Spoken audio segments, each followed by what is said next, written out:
नमस्कार जोहार, मैं याचना जायसवाल। आप देख रहे हैं न्यूज झारखंड। चलिए जानते हैं सुबह से लेकर शाम तक की झारखंड की तमाम बड़ी खबरों को।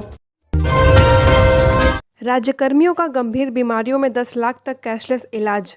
राज्य सरकार अपने कर्मचारियों के साथ साथ सेवानिवृत्त कर्मचारियों के आश्रितों को झारखंड स्वास्थ्य बीमा योजना के तहत बड़ा लाभ देने जा रही है। इसके तहत अब सभी कर्मचारी एवं सेवानिवृत्त कर्मचारी के आश्रितों को सरकार द्वारा सूचीबद्ध 21 प्रकार के गंभीर रोगों के उपचार में 10 लाख रुपए तक के कैशलेस उपचार की सुविधा मिलेगी। अन्य रोगों के निदान में 5 लाख रुपए तक के उपचार की सुविधा दी जाएगी। इस योजना के तहत सभी प्रकार के कैंसर, किडनी ट्रांसप्लांट, गंभीर लिवर डिजीज, एसिड अटैक के साथ साथ brain haemorrhage, bone marrow transplant, coronary artery bypass, retinal detachment आदि 21 असाध्य रोगों के निदान में 10 लाख रुपए तक का कैशलेस इलाज की सुविधा मिलेगी। इसकी तैयारी लगभग पूरी कर ली गई है। इस योजना को अंतिम रूप देने के लिए स्वास्थ्य विभाग द्वारा अब बीमारियों के इलाज का पैकेज तैयार किया जा रहा है। शरद पूर्णिमा के चांद पर ग्रहण जाने कितनी देर रहेगा। इस साल का आखिरी चंद्र ग्रहण आज यानी 28 अक्टूबर को लगेगा। आज शरद पूर्णिमा पर चंद्र ग्रहण लगने जा रहा है, जिस कारण शरद पूर्णिमा नहीं मनाई जाएगी। पंचांग के अनुसार ग्रहण रात 1:06 से शुरू होगा, जो देर रात 2:22 पर खत्म होगा। कुल मिलाकर 1 घंटे और 16 मिनट का चंद्र ग्रहण लगेगा। जानकारों के अनुसार चंद्र ग्रहण लगने के 9 घंटे पहले ही सूतक लग जाता है, जिस कारण इस ग्रहण का सूतक शाम 4:06 से शुरू हो जाएगा। बता दें कि यह ग्रहण भारत समेत श्रीलंका, नेपाल, बांग्लादेश, भूटान, ईरान, इराक आदि अधिकांश देशों में स्पष्ट दिखा जा सकेगा। शपथ से पहले रघुवर से मिले बाबूलाल, इन मुद्दों पर हुई चर्चा। बीजेपी के प्रदेश अध्यक्ष बाबूलाल मरांडी ने आज ओडिशा के नवनियुक्त राज्यपाल व झारखंड के पूर्व मुख्यमंत्री रघुवर दास से मुलाकात की। इस दौरान बाबूलाल ने रघुवर दास को बधाई व शुभकामनाएं दी। बाबूलाल और रघुवर दास बेहद ही खुश नजर आ रहे थे। इस बाबत दोनों ने अपने ट्विटर वॉल से तस्वीर भी साझा की है। बाबूलाल ने ट्विटर पर लिखा है कि ओडिशा के महामहिम राज्यपाल नियुक्त किए जाने पर पूर्व मुख्यमंत्री श्री रघुवर दास जी से मुलाकात कर अपनी शुभकामनाएं प्रेषित की। श्री रघुवर दास जी का दीर्घकालिक प्रशासनिक एवं सांगठनिक अनुभव ओडिशा के सर्वांगीण विकास में सहायक सिद्ध होगा। बता दें कि इस दौरान दोनों के बीच विभिन्न मुद्दों पर चर्चा भी हुई। वहीं रघुवर दास ने लिखा कि झारखंड के पूर्व मुख्यमंत्री और भाजपा के प्रदेश अध्यक्ष बाबूलाल मरांडी जी से आज मेरे आवास पर मुलाकात हुई। उनसे विभिन्न मुद्दों पर चर्चा की गई। बाबा धाम में नहीं दिखेगा चंद्र ग्रहण का असर, सूतक काल में भी खुले रहेंगे मंदिर पट। शनिवार की रात को अश्विन पूर्णिमा तिथि पर साल का आखिरी चंद्र ग्रहण लगेगा। यह चंद्र ग्रहण भारत में भी दिखाई देगा। वहीं शरद पूर्णिमा पर चंद्र ग्रहण 9 साल बाद लग रहा है। इस संबंध में ज्योतिषाचार्य प्रमोद श्रृंगारी ने बताया कि चंद्र ग्रहण के ठीक 9 घंटे पहले सूतक काल लगता है। इस दौरान भक्त 8 बजे तक मां लक्ष्मी की पूजा कर चंद्रमा को खीर का भोग अर्पित कर सकते हैं। शरद पूर्णिमा पर 28 अक्टूबर यानी शनिवार की रात 1:05 से लेकर 2:23 तक चंद्र ग्रहण लगेगा। श्री श्रृंगारी ने बताया कि सूतक काल में बाबा मंदिर का पट बंद नहीं होता है। यहाँ सिर्फ चंद्र ग्रहण काल में ही बाबा बैजनाथ के गर्भगृह का पट बंद होता है। ऐसे में रात में चंद्र ग्रहण लगने से बाबा मंदिर में इसका असर नहीं दिखेगा। केंद्र की तर्ज पर अब राज्यकर्मियों के डीए में 4% की होगी बढ़ोतरी, प्रस्ताव हो रहा तैयार। राज्यकर्मियों के डीए में 4% का इजाफा होगा। केंद्र सरकार की घोषणा के बाद झारखंड में भी महंगाई भत्ता में वृद्धि की तैयारी की जा रही है। वित्त विभाग ने इस संबंध में संचिका बढ़ाई है। संभवतः दिवाली के पूर्व ही कैबिनेट की अगली बैठक में इस पर मंजूरी मिल जाएगी। विभाग डीए बढ़ाने पर कितना वित्तीय बोझ आएगा, इसका आकलन भी करा रहा है। डीए की बढ़ोतरी का लाभ जुलाई 2023 से ही मिलेगा, यानी कर्मियों को बकाया का भी भुगतान किया जाएगा। इसका लाभ पेंशनधारी व पारिवारिक पेंशनधारियों को भी दिया जाएगा। यह प्रयास हो रहा है कि दिवाली के पहले इसकी घोषणा कर दी जाए। लातेहार में गजराज का आतंक, हाथियों ने ले ली एक ग्रामीण की जान। लातेहार जिले के विभिन्न प्रखंडों में इन दिनों गजराज का आतंक चरम पर पहुंच गया है। शनिवार को जंगली हाथियों ने जिले के सरयू प्रखंड अंतर्गत डबरी गांव के पास सुखलाल सिंह नामक व्यक्ति को मार डाला। वहीं इस घटना में सुखलाल सिंह के भाई विफन सिंह किसी प्रकार अपनी जान बचाने में सफल रहे। दरअसल गारू प्रखंड निवासी सुखलाल सिंह और विफन सिंह टमाटर के पौधे खरीदने सरयू बाजार आए थे। बाजार से लौटने के क्रम में डबरी गांव के पास अचानक 2 हाथियों ने उन पर हमला कर दिया। हाथियों ने सुखलाल सिंह को अपनी चपेट में ले लिया और उन्हें पटक दिया। अचानक हाथियों को आया देखकर विफन सिंह किसी प्रकार झाड़ियों में छुप गए। बाद में जब हाथी वहां से चले गए तो विफन सिंह ने आसपास के ग्रामीणों की मदद से गंभीर अवस्था में घायल अपने भाई सुखलाल सिंह को अस्पताल पहुंचाया। वहीं वन विभाग को भी इसकी सूचना दी गई। सूचना के बाद वन विभाग की टीम भी अस्पताल पहुंची, परंतु इलाज के क्रम में ही चिकित्सकों ने सुखलाल सिंह को मृत घोषित कर दिया। बताया जा रहा है कि जंगली हाथियों के झुंड में से 2 हाथी भटक कर अलग हो गए हैं। इन्हीं दोनों हाथियों के द्वारा पिछले 2 दिनों से गारू और सरयू के इलाके में आतंक मचाया जा रहा है। जंगली हाथियों ने शुक्रवार की रात में भी कोटाम गांव के 2 ग्रामीणों के घर को ध्वस्त कर दिया था। हालांकि ग्रामीण किसी प्रकार अपनी जान बचाने में सफल रहे थे। शनिवार को भी जंगली हाथी झुंड से भटक कर इसी इलाके में घूम रहे हैं। 8 साल की गूंगी बहरी बच्ची से दुष्कर्म, 35 साल के आरोपी का है 10 साल का बेटा, घटनास्थल से हुआ फरार। 8 साल की गूंगी और बहरी बच्ची के साथ 35 साल के एक शादीशुदा व्यक्ति ने बलात्कार किया। आरोपी का एक 10 साल का बेटा भी है। बच्ची के रोने की आवाज सुनकर आसपास के लोग पहुंचे, जिसके बाद आरोपी को गिरफ्तार कर लिया गया। घटना पलामू जिले के थाना नावा बाजार थाना क्षेत्र की है। बच्ची के साथ दरिंदगी की घटना ने सभी को हैरान कर दिया है। कंचन कुमार की शादी हो चुकी है।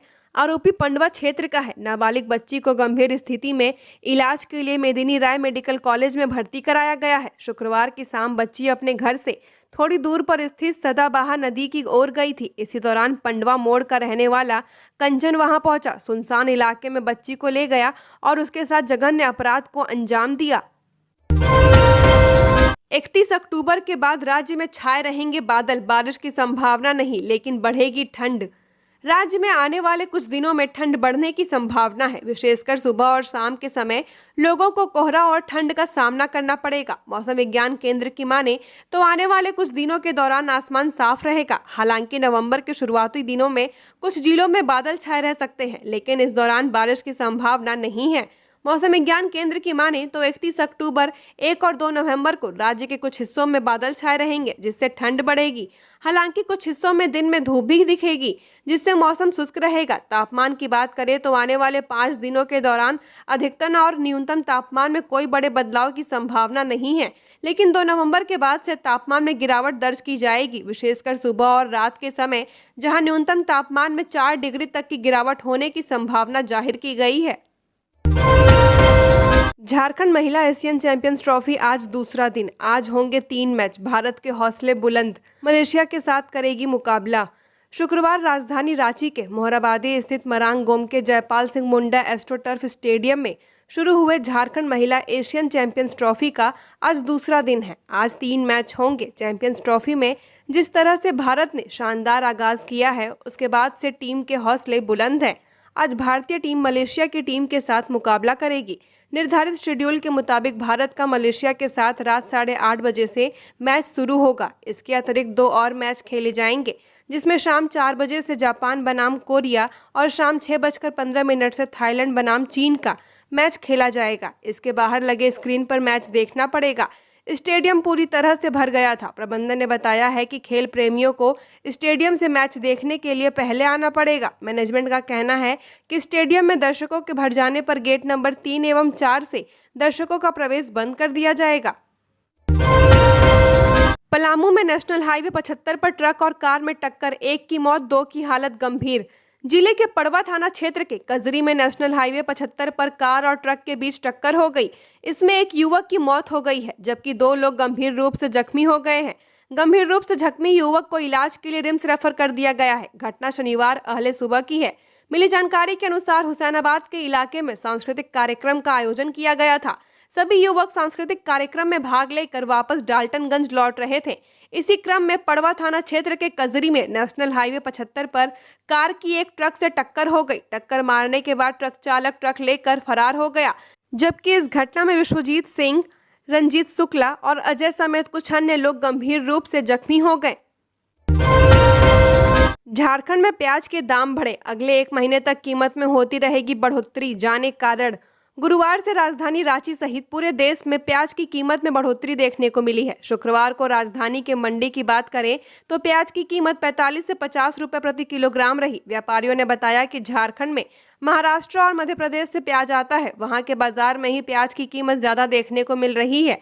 आलू प्याज के थोक विक्रेता संघ के अध्यक्ष मदन प्रसाद ने बताया कि रांची के पंडरा बाजार में प्याज की कीमत 45 से 50 रुपए प्रति किलो है।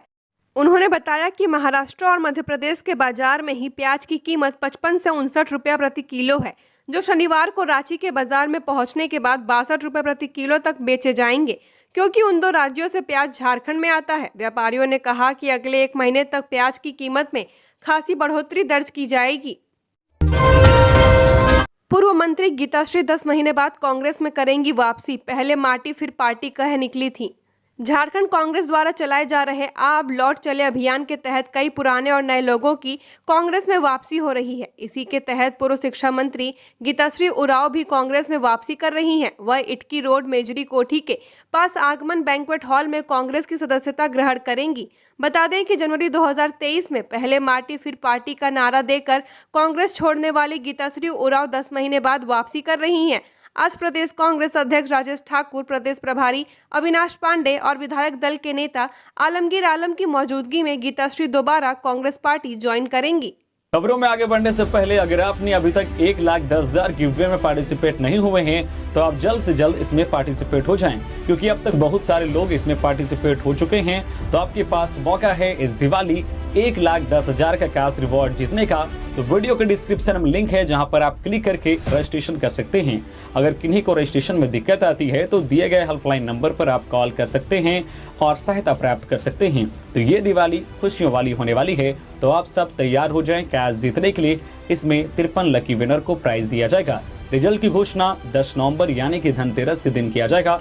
इसके अलावा हमारे वीडियोस में डेली अभी कूपन कोड दिखाया जा रहा है। उस कूपन कोड को हमारे वेबसाइट newjharkhand.org में सबमिट करके वहां से भी कैश रिवॉर्ड जीत सकते हैं। तो ये आपके प्यार और सपोर्ट के कारण ही हो पाया है। तो आप लोग इसमें जरूर पार्टिसिपेट हों और कैश जीते। और हाँ, चैनल को सब्सक्राइब करना बिल्कुल भी ना भूलें, क्योंकि ये आप ही का चैनल है और उम्मीद करते हैं कि अब तक तो चैनल भी सब्सक्राइब हो गया। तो चलिए बढ़ते हैं हम लोग अपने खबरों की ओर। धन्यवाद।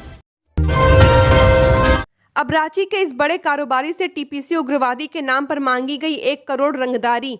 राहुल ने पुलिस को बताया कि उन्हें 14 अक्टूबर की शाम 5:40 पर व्हाट्सएप के माध्यम से 2 बार फोन आया, लेकिन उन्होंने कॉल रिसीव नहीं किया। तीसरी बार जब उन्होंने फोन उठाया तो सामने से एक व्यक्ति ने खुद को टीपीसी संगठन का राहुल गंजू बताया।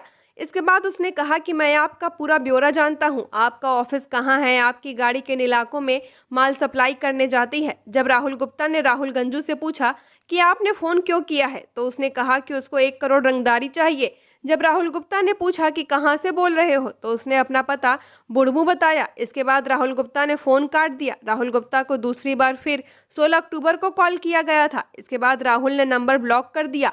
राहुल के पिता को भी 14 अक्टूबर को एक नंबर से कॉल आया था। जब पिता ने फोन नहीं उठाया तब एक मैसेज छोड़ दिया गया था, जिसके बाद राहुल गुप्ता सीधे थाना टीपीसी उग्रवादियों के खिलाफ एफआईआर दर्ज करवाने के लिए पहुंचे। पुलिस वाले ही करा रहे अवैध धंधे, ओपी प्रभारी कर रहे थे भूमाफिया की मदद, थानेदार अवैध बालू के धंधे में लिप्त। जिन पुलिस अफसरों के कंधे पर अवैध धंधा रोकने की जिम्मेदारी है, वे खुद अवैध धंधा करा रहे हैं। रांची जिले में शुक्रवार को ऐसे ही 2 मामले सामने आए हैं। दलादली ओपी प्रभारी मनीष कुमार गुप्ता पर भूमाफिया का सहयोग करने का आरोप साबित हुआ, तो सिल्ली थाना प्रभारी आकाशदीप बालू के अवैध खनन और परिवहन में संलिप्त मिले।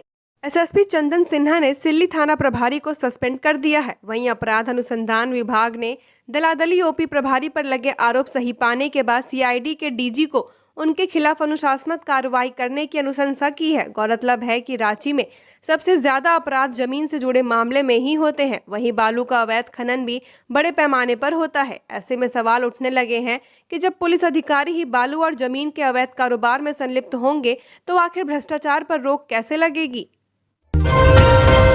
सहजानंद चौक से जज कॉलोनी तक फ्लाईओवर निर्माण की मिलेगी सौगात, जल्द ली जाएगी कैबिनेट से मंजूरी। 15 नवंबर को घोषणा संभव।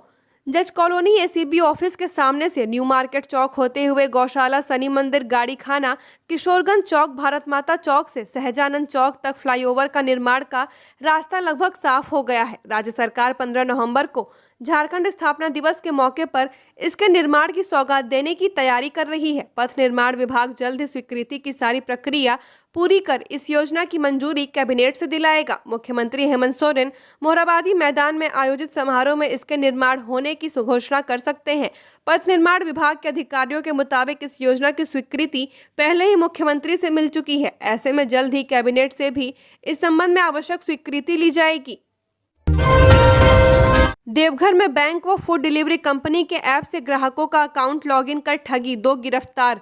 देवघर जिले के साइबर अपराधी अब आईफोन से ग्राहकों का अकाउंट जोमेटो ऐप व एक्सिस बैंक ऐप में लॉगिन कर ठगी कर रहे हैं। ग्राहकों को झांसे में लेकर ठगी करने वाले ऐसे 2 साइबर आरोपितों को पुलिस ने गिरफ्तार किया है। देवघर पुलिस मीडिया सेल के प्रभारी सह सीसीआर डीएसपी आलोक रंजन ने यह जानकारी दी है। उन्होंने बताया कि गुप्त सूचना पर साइबर थाने की विशेष टीम ने पालोजोरी थाना क्षेत्र के कुमगड़ा नीचे टोला में छापेमारी की। मौके पर पहुंचकर छापेमारी टीम को पुलिस ने कुमगड़ा गांव निवासी कबीर अंसारी व बगल के बरमशोली गांव निवासी इमरान अंसारी को गिरफ्तार किया। इन लोगों के पास से पुलिस ने 4 मोबाइल व 5 फर्जी सिम कार्ड बरामद किए। जांच पड़ताल में इन दोनों के पास से बरामद मोबाइल व फर्जी सिम कार्ड में पूरे भारत में 15 क्राइम लिंक मिले हैं। उन सारे क्राइम लिंक की जांच कराई जा रही है। झारखंड में ट्राइबल डिजिटल एटलस बनाने की तैयारी, होगा सर्वे। मुख्यमंत्री हेमंत सोरेन के निर्देश पर झारखंड में निवास करने वाले आदिवासी समूह के लिए ट्राइबल डेवलपमेंट डिजिटल एटलस तैयार किया जा रहा है। इसके प्रथम चरण में अति कमजोर आदिवासी समुदाय का बेसलाइन सर्वे के साथ साथ मैपिंग की जाएगी। इसके लिए आदिवासी गांवों में बुनियादी सुविधाओं की वर्तमान स्थिति, हर गांव और टोलों में शिक्षा, कौशल क्षमता, रोजगार, आय, जीवन स्तर आदि के संबंध में ब्यौरा तैयार किया जाएगा। आदिवासी कल्याण आयुक्त के मार्गदर्शन में इसकी तैयारी शुरू कर दी गई है। कसमार पुलिस ने 200 एकड़ भूमि को किया कब्जा मुक्त। जिले के कसमार थाना क्षेत्र अंतर्गत हिसिम पंचायत के खुदीबेड़ा गांव में एक जाति विशेष के लोगों द्वारा गांव की दूसरी जातियों की लगभग 200 एकड़ भूमि पर किए गए अवैध कब्जा को शुक्रवार को कसमार पुलिस ने मुक्त कराया। गांव के गोस्वामी, कुर्मी, कुशवाहा व कमार जाति के रैयतों का आरोप है कि उनकी रैयती भूखंडों, खेतों को गांव की गंजू जाति के कतिपय लोगों ने झंडा लगाकर कब्जा करना शुरू कर दिया। इस बाबत उपरोक्त जातियों के रैयतों ने स्थानीय पुलिस प्रशासन को शिकायत की थी। रैयतों ने बताया है कि पिछले करीब 1 महीने के दौरान गांव के गोस्वामी, कुर्मी, कुशवाहा एवं कमार जाति के लगभग 200 एकड़ भूमि पर गंजू जाति के लोगों ने कब्जा कर लिया है। वहीं गंजू जाति के लोगों का कहना है कि वह उनके पुरखों की जमीन है। वहीं मौजूदा रैयतों का आरोप है कि अवैध तरीके से उनकी जमीन पर कब्जा किया गया है। कसमार पुलिस ने मामले को गंभीरता से लिया। शुक्रवार को थाना प्रभारी उज्जवल पांडे, एसआई रमेश वर्णवाल मौके पर पहुंचकर संबंधित भूखंडों पर लगाए गए झंडा को हटाया व जमीन को कब्जा मुक्त कराया। एडीजी प्रिया दुबे के खिलाफ विभागीय कार्रवाई, मनी लॉन्ड्रिंग से जुड़ा है मामला। झारखंड पुलिस में एडीजी ट्रेनिंग पद पर पदस्थापित प्रिया दुबे के खिलाफ विभागीय कार्रवाई शुरू हो गई है। प्रिया दुबे के खिलाफ राज्य सरकार ने विभागीय कार्रवाई के आदेश दे दिए हैं। मालूम हो कि सीबीआई ने आरपीएफ के तत्कालीन कमांडेंट संतोष दुबे, प्रिया दुबे के पति पर आय से अधिक संपत्ति अर्जित करने का मामला दर्ज करवाया था।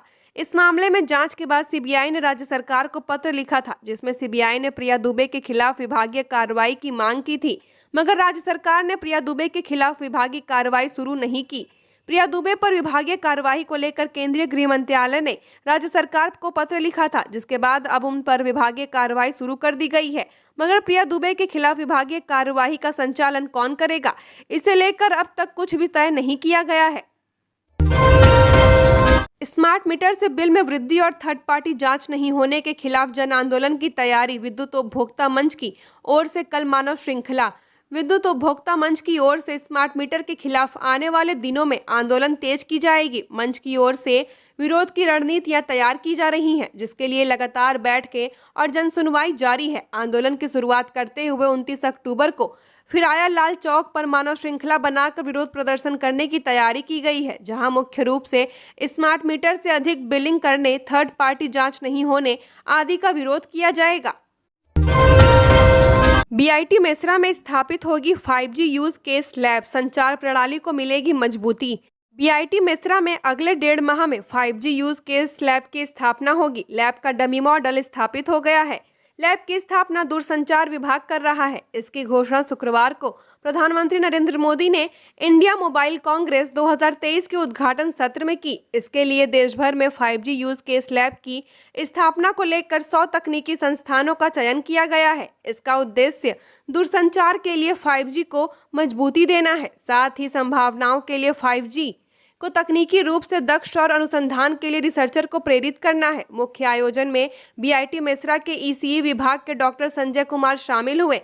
वहीं बीआईटी मेसरा के जीपी बिरला ऑडिटोरियम में आयोजित वीडियो कॉन्फ्रेंसिंग कार्यक्रम में VC professor doctor Indranil Manna, DNPG professor Nisha Gupta, dean UG professor VR Gupta, विभागाध्यक्ष ईसीई प्रोफेसर एसएस सोलंकी, दूरसंचार विभाग के प्रतिनिधि विकास कुमार और नीलेश कुमार समेत 200 से अधिक विद्यार्थी उपस्थित थे। झारखंड की और खबरों के लिए बने रहिए हमारे साथ। हमारे चैनल न्यूज झारखंड पर चैनल को सब्सक्राइब करें, साथ बेल आइकन को प्रेस करें। नमस्कार।